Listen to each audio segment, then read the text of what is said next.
đến nô hôn lên đi khôn kỹ khe linh sắc lệ khăn xin chú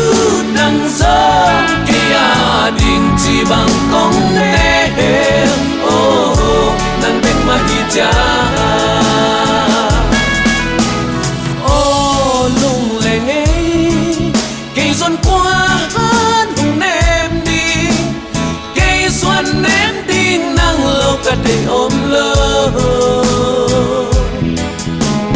ngày na xiang áo hồng khó gần noa mình cây tên cái chính sắp na đang ôm lơ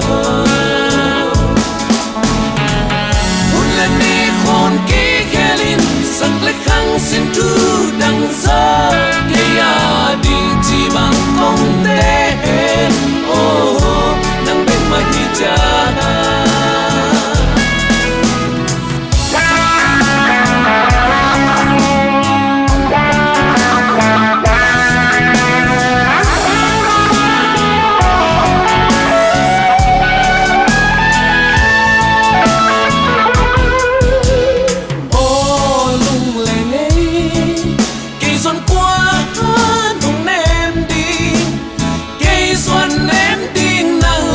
để ôm lơ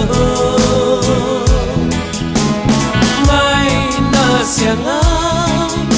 không khó gần noa mình đây tên cái chính sắp na đang ôm lơ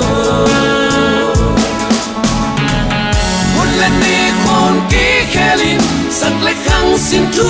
đằng gió kia đình chỉ bằng công tế nàng bên mà hi cha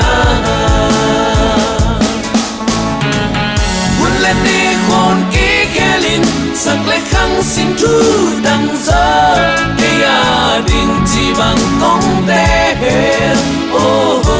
nàng bên mà hi cha